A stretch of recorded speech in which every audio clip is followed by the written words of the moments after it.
Voilà, bonjour à tous. La pensée que j'avais reçue pour ce matin, un peu particulière pour notre Église, mais aussi en vue de ce qu'on va partager tout à l'heure, c'était un parallèle entre l'Église aujourd'hui et le peuple d'Israël dans le désert. Vous savez sans doute, on peut lancer le PowerPoint, vous savez sans doute que le chemin qu'a pris le peuple d'Israël après la sortie d'Égypte pour aller au pays de Canaan n'était pas le chemin le plus court. Et pour ceux qui voient donc sur une carte, ça va, vous la voyez bien? Ouais, c'est pas... Vous pouvez vous approcher si jamais. Vous reverrez là, sur le streaming, on verra mieux. Donc, on voit que le peuple d'Israël qui sort du pays d'Égypte va pas prendre le chemin qui va longer la côte et la mer, qui serait le chemin le plus court.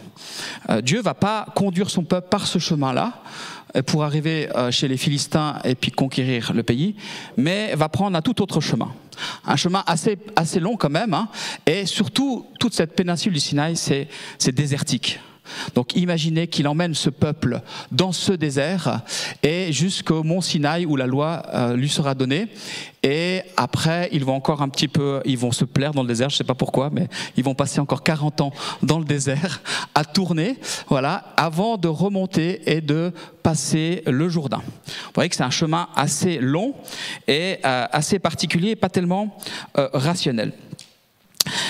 Le peuple d'Israël, quand il est revenu, donc là on fait un bond en avant de plusieurs siècles, quand il est revenu de captivité à Babylone, qu'ils ont reconstruit le temple, qu'ils ont, dans le livre de Néhémie, on voit que le peuple s'est rassemblé et ils ont publié un jeûne et ils ont confessé leurs péchés et ils se sont souvenus de tout ce que Dieu avait fait par le passé.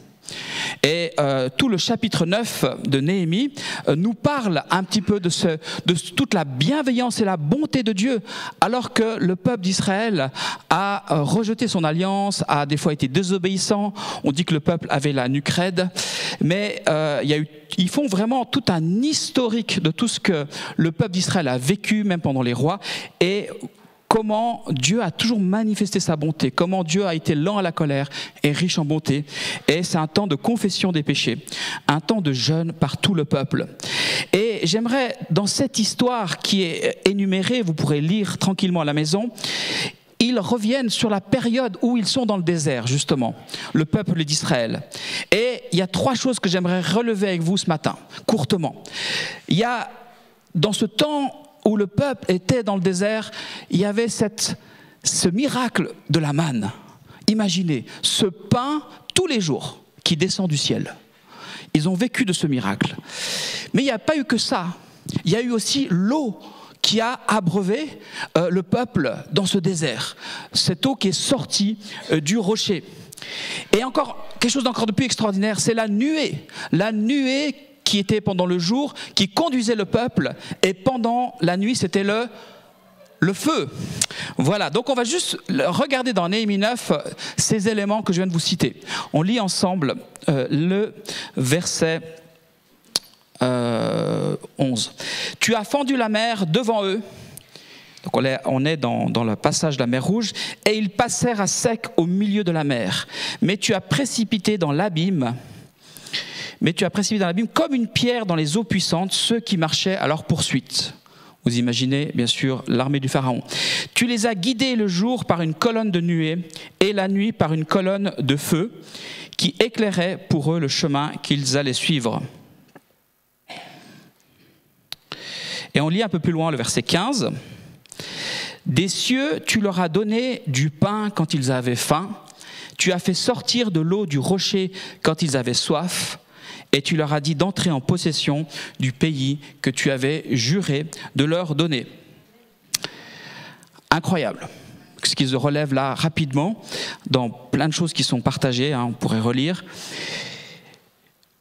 Je suis étonné du chemin que Dieu a fait prendre au peuple d'Israël. Ce n'est pas un chemin facile. C'est peut-être que le long de la mer, il y avait peut-être plus de verdure, il y avait plus de possibilités de pêcher du poisson et de se nourrir. Mais Dieu a fait prendre un chemin étonnant dans le désert à ce peuple. Et dans ce chemin qu'il a pris, pourquoi Dieu a fait-il cela? Je me suis posé la question. Je pense que s'ils avaient pris le chemin le plus court, dans l'élan de la sortie d'Égypte, ils n'auraient pas été prêts pour combattre et pour entrer dans le pays promis. Je pense que parfois, nous nous sentons prêts et nous aimerions des fois prendre le chemin le plus court, en tant qu'Église ou même personnellement. Ou parfois on aimerait prendre un raccourci avec Dieu. Mais le Seigneur dit non, non, on ne va pas passer par le chemin dont tu penses, toi, qui rationnellement est le plus logique et le plus évident. Non, le Seigneur va dire, on va passer par un autre chemin, plus long et plus difficile. Quoi? Est-ce que j'ai bien compris, Seigneur?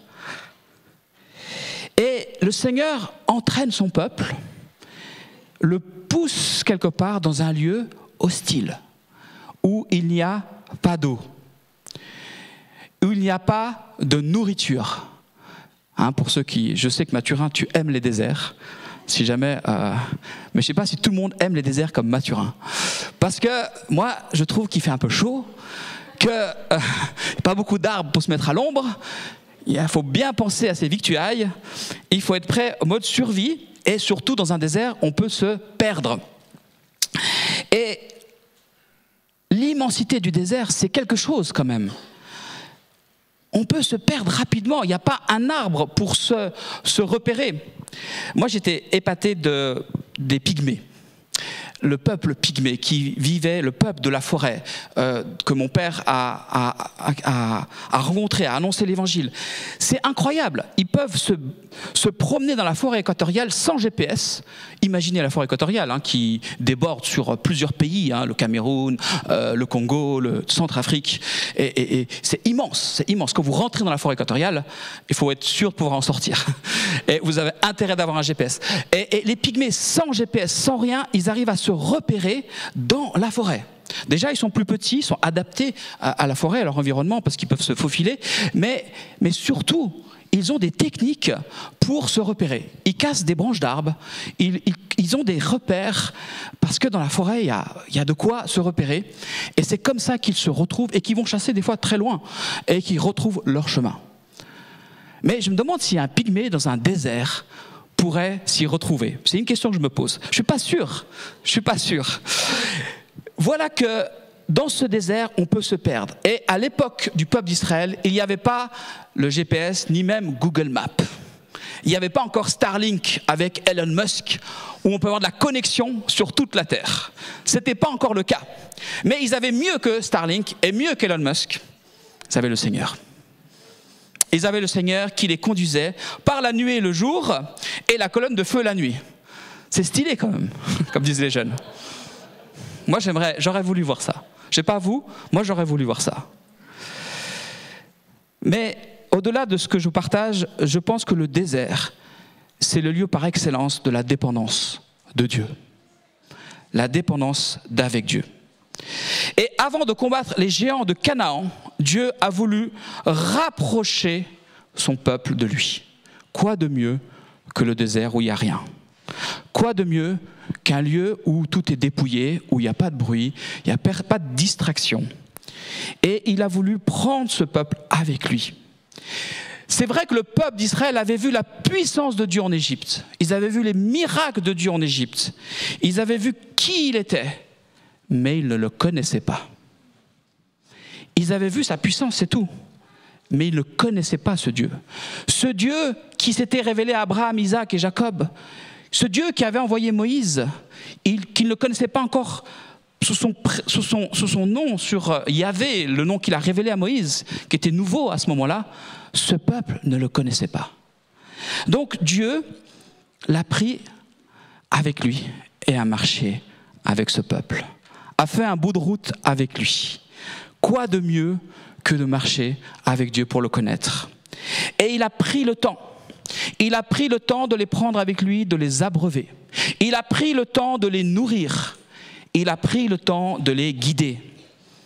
Il a pris le temps de leur donner sa loi au mont Sinaï, de leur donner ses prescriptions, qui va leur donner leur identité, qui va faire connaître aussi qui est Dieu, quelle est son identité, qui est ce Dieu qu'on suit. Et je pense que parfois, l'Église, je pense même toujours, l'Église est comme le peuple d'Israël. On veut vite vivre et partir au combat. On veut vite vivre des batailles et des victoires, des percées spirituelles. Mais on n'est pas prêt. On n'est pas prêt. Nous, on pense qu'on est prêt. Mais Dieu dit non. Tu n'es pas prêt. Tu es immature. Tu risques de faire des dégâts. Vous avez déjà vu un enfant, si vous lui donnez une épée pour se battre, il va faire du dégât sur les gens autour de lui, mais sur lui-même aussi. On ne peut pas donner trop de puissance à quelqu'un qui ne peut pas le gérer. Et ça a dû être long pour le peuple, ce temps-là. Ils ont marché, ils se sont arrêtés, ils ont attendu. Si on regarde dans Nombre, au chapitre 9, versets 15 à 23, on ne va pas tout lire, mais c'est la description de ce qui se passait avec cette nuée la jour et le feu la nuit. Voilà ce qui est dit, on peut lire, lisons peut-être le verset 17. « Quand la nuée s'élevait de dessus la tente, les Israélites partaient. Et dans le lieu où demeurait la nuée, les Israélites campaient. Les Israélites partaient sur l'ordre de l'Éternel et campaient sur l'ordre de l'Éternel. Ils campaient aussi longtemps que la nuée demeurait sur le tabernacle. Quand la nuée restait longtemps sur le tabernacle, les Israélites observaient le commandement de l'Éternel et ne partaient pas. S'il arrivait que la nuée soit peu de jours sur le tabernacle, ils campaient sur l'ordre de l'Éternel et partaient sur l'ordre de l'Éternel. » C'est un peu lourd comme ça, hein, le texte, mais c'est pour montrer cette dépendance. C'est une répétition volontaire de l'auteur inspiré. S'il arrivait que la nuée y soit du soir au matin, et que la nuée s'élève le matin, il partait. Si la nuée s'élevait après un jour et une nuit, il partait. Si la nuée s'arrêtait sur le tabernacle 2 jours, ou 1 mois, ou 1 année, les Israélites campaient et ne partaient pas, et quand elle s'élevait, ils partaient. Je crois que c'est assez clair. Hein. Si vous n'avez pas compris, vous voulez que je vous relise? Tac, tac. Donc, je ne sais pas si vous imaginez un peu la situation d'un peuple de milliers de personnes qui vit ça. Imaginez un petit peu. La logistique qu'il a dû avoir. Et de suivre le rythme de Dieu. C'est quand même quelque chose. Des milliers de personnes qui installent leur campement, 24 heures après, il faut tout enlever et repartir. C'est dingue. Il y a vraiment, il y a dû avoir des réactions dans le peuple étonnantes. Moi, je ne sais pas, j'essaie de me mettre à la place de quelques personnes, quelques situations qui se seraient peut-être passées, je ne sais pas. Alors, la nuée reste 24 heures. Et au bout de 24 heures, il faut repartir. Quoi ? Je viens de monter ma tente, là, pour ma famille de 25. Et, quoi, Seigneur? T'es sûr? Il faut repartir maintenant? Non, mais ça va pas. 24 heures? Non, mais t'exagères quand même, Seigneur. Non, moi je reste. Et s'il reste, qu'est-ce qui se passe? Plus de pain, plus d'eau, plus rien. Il est obligé un peu de partir. S'il veut survivre. Ok, autre situation. Si la nuée reste 1 année. Ah, ça c'est mieux, 1 année. Et puis qu'on doit partir. Ah non, Seigneur. Quoi? Mais j'ai mis un temps fou j'avais trouvé ce petit coin, j'ai mis 6 mois à le trouver parce que j'ai beaucoup bougé. Et puis là, je me suis bien installé, Seigneur, tu vois. Et j'ai creusé même sous ma tente, dans la terre, pour que dans les heures chaudes, je sois au frais. Oh, si on part maintenant, tout ce travail pour rien, quoi. Je devrais refaire ça. Et en plus, si on s'arrête encore 24 heures une autre fois, ça ira pas. 3e type de réaction. Ça fait 6 mois que le peuple est là et qu'il y a la nuée. Et puis, la nuée ne bouge pas. Quoi? Seigneur, on ne va pas moisir ici encore. Ça fait 6 mois qu'on est là, il faut qu'on bouge un peu. j'en ai marre, c'est toujours le même paysage, toujours la même chose que je vois autour de moi. Comment ça se fait, Seigneur ? Et puis, il faut qu'on aille conquérir un peu ce pays, quoi. Il faut qu'on y aille. Ça, c'est les évangélistes qui veulent aller changer le monde. Allez, là, Seigneur, fais-les bouger un peu. On y va, Seigneur. Tu as dit qu'on avait un pays à combattre. Alors non, non, non, non, Seigneur. Pas encore un jour de plus. Ça fait 6 mois, là, ça suffit. Bon, on pourrait prolonger et multiplier les exemples. J'essaie de vous faire sentir que le peuple était obligé, tellement dépendant de Dieu pour survivre dans ce désert, était obligé de suivre le rythme du Seigneur. Obligé. Et je pense que ce temps, ça a été un temps de préparation pour le peuple. Ça a été un temps où le cœur du peuple a été travaillé, la patience du peuple a été travaillée, l'identité du peuple a été travaillée. Et surtout, ça a permis au peuple d'Israël d'écouter la voix de Dieu et de lui obéir. C'était un entraînement pour le pays promis. Parce que je peux vous assurer que s'ils étaient dans la bataille et qu'ils n'ont pas appris à entendre la voix de Dieu à ce moment-là, là c'est fatal. Là ils étaient dépendants de Dieu. Donc Dieu est bon, il allait les nourrir. Mais quand tu es en combat avec un peuple et que tu es plus dans cette dépendance de Dieu, c'est fatal dans les mains de l'ennemi. C'est ta tête qui est coupée. Tant que c'est dans les mains de Dieu, Dieu est bon. Il prend soin de nous dans le désert. C'était un temps de préparation. C'était pas un temps perdu. On peut penser des fois qu'on perd du temps avec Dieu. C'est jamais perdu quand c'est avec Dieu. C'est toujours bénéfique. C'est l'entraînement des guerriers. Est-ce que nous ne ressemblons pas un petit peu à ce peuple d'Israël, nous l'Église ? On est en route et on est bien insignifiant et fragile. Moi je me dis, ce peuple était bien fragile dans ce désert. Ça ne tenait pas à grand-chose. Si Dieu avait décidé de ne plus donner de la manne, de l'eau et de les conduire, ça aurait été une catastrophe. Une catastrophe. Et parce qu'un désert c'est hostile, je l'ai dit, et notre survie, nous en tant qu'Église, elle dépend du Seigneur. Je pense que l'homme, dit Jésus, ne vivra pas de pain seulement, mais de toute parole qui sort de la bouche de Dieu. L'Église ne vit que par la parole et la grâce de Dieu. C'est ça le fondement de l'Église. Et l'Église a besoin du pain qui descend du ciel. Et c'est qui le pain qui descend du ciel ? C'est Christ. Jean 6, je suis le pain qui descend du ciel. On a besoin du rocher qui a été frappé, à savoir Christ, et qui nous donne, qui étanche notre soif, qui nous donne cette nourriture. Et nous avons besoin de la nuée, la présence de Dieu. Et la nuée, c'était souvent aussi le moment où Dieu se manifeste. C'est dans la nuée qui parle à Moïse, qui donne la loi. C'est dans la nuée qui parle aussi. Donc la nuée, c'est vraiment l'image de la présence de Dieu. C'est le Saint-Esprit en nous qui nous guide. Amen. C'est ça la nuée. Et l'Église a besoin non seulement de voir la nuée, mais de la suivre et d'y obéir. Si on arrête de suivre la nuée et la présence, si on arrête d'obéir à ce que Dieu nous dit, quand il nous dit, là, il faut y aller, on meurt. L'Église meurt. Nous voulons être une Église qui vit de la parole de Dieu seulement parce que notre survie dépend de lui. Et si on arrête de le suivre, on meurt de faim, on meurt de soif et on se perd. Combien de gens se sont perdus ? Combien de gens ont marché dans l'église ? Et à un moment, ils ont dévié.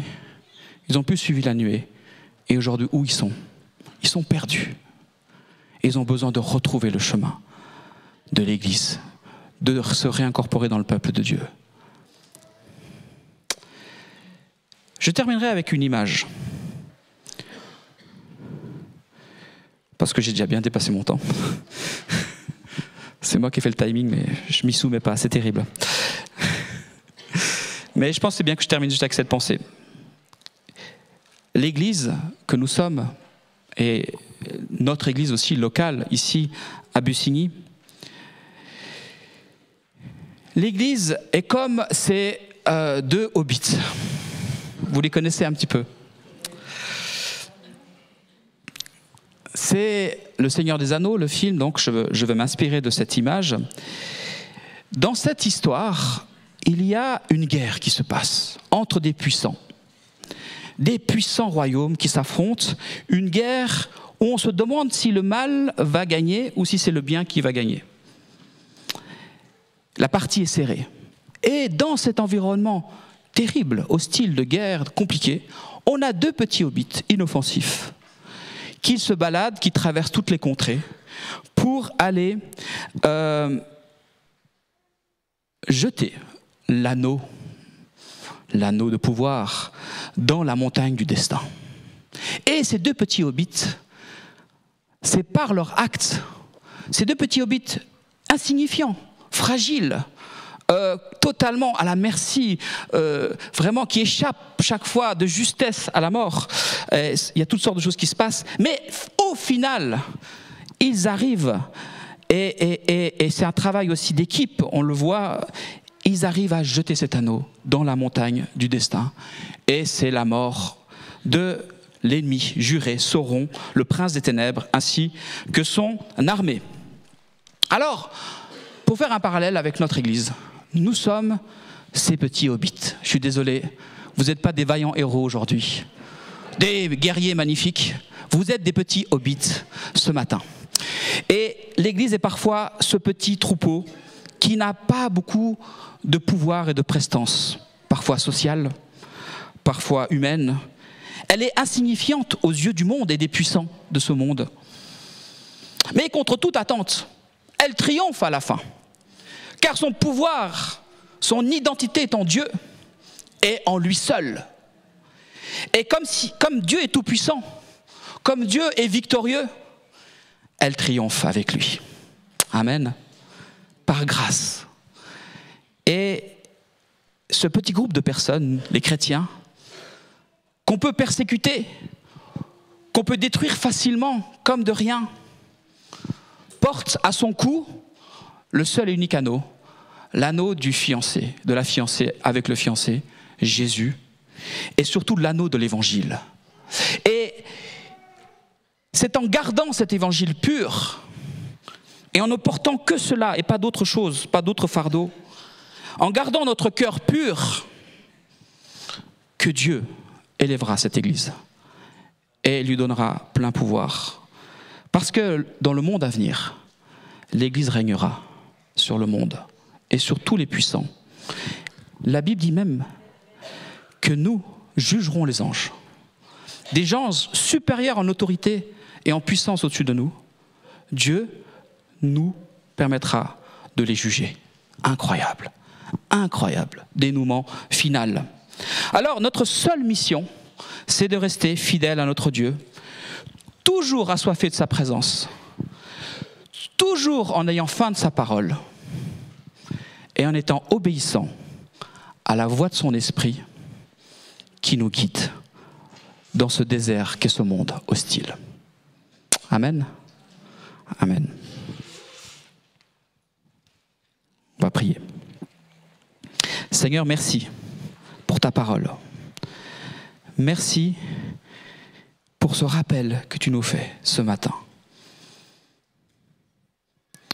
Nous voulons juste nous taire devant toi. Juste regarder à toi ce matin, maintenant, personnellement et en tant qu'Église. Je propose juste qu'on se place devant le Seigneur, qu'on prenne un temps d'écoute et qu'on laisse descendre cette pensée. Le Seigneur est là ce matin. Nous sommes son peuple et il est présent par son esprit.